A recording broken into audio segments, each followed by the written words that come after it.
Il y a quelques années au Cameroun, des policiers camerounais ont exécuté un parent du garde des Sceaux, parce que protégé par le ministre en charge de la justice, malgré les crimes que perpétrait le voleur et criminel. Zebaz raconte cette histoire macabre qui a marqué le Cameroun et invite Biya à frapper très fort toutes les personnes impliquées dans l'affaire Martinez-Zogo. L'histoire que je vais vous raconter s'est déroulée il y a une vingtaine d'années et ne concerne par conséquent pas le ministre de la Justice actuel. Mais elle montre bien le malheur de notre pays qui ne s'en sortira pas sans une espèce de séance d'exorcisme collectif. Nous devons chasser les démons qui nous habitent. Je ne vais citer aucun nom, une partie de mes archives ayant disparu.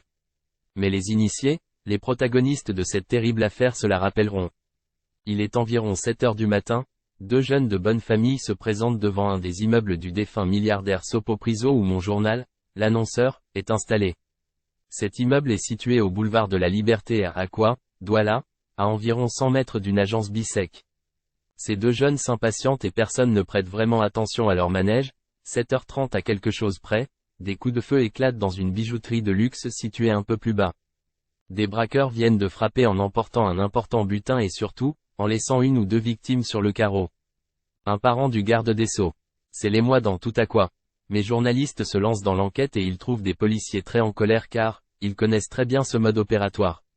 En effet, un parent du garde des Sceaux qui habite dans les parages depuis son retour de France, s'est spécialisé dans ce type d'acte criminel. À chaque fois qu'il est suspecté, les ordres viennent d'en haut demandant sa libération.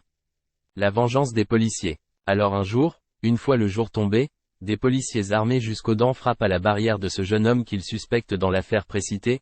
Il habitait pas loin de l'immeuble Sopo dont je parlais plus haut. Ce dernier ouvre la barrière et avec mépris, demande aux policiers s'ils ont un mandat. Il essaye de résister aux forces de l'ordre.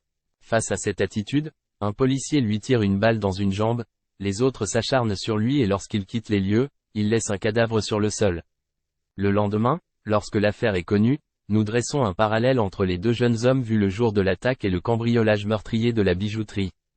Le jour de la veillée mortuaire précédant l'enterrement du défunt, une grande partie de la communauté Sawa, soudée derrière le ministre qui a tenu à être présent, fustige les méthodes policières. Très peu évoqué la vie du défunt qui avait choisi la voie du mal. Voilà ce qui arrive quand des individus se croient au-dessus des lois. Paul Biya doit frapper très fort cette fois. C'est pour cela que le président Paul Biya doit frapper très fort cette fois suite à la mort de Martinez-Zogo. Ce n'est qu'ainsi qu'il pourra apporter un peu de couleur à ces 40 années de gestion catastrophique du pays. S'il met le pied dans la fourmilière, il sera lui-même surpris par le nombre de ses nouveaux soutiens. Je serai même capable, comme J.P. Rémy Ngono, de crier « Paul Biya Ayop, Ayop ».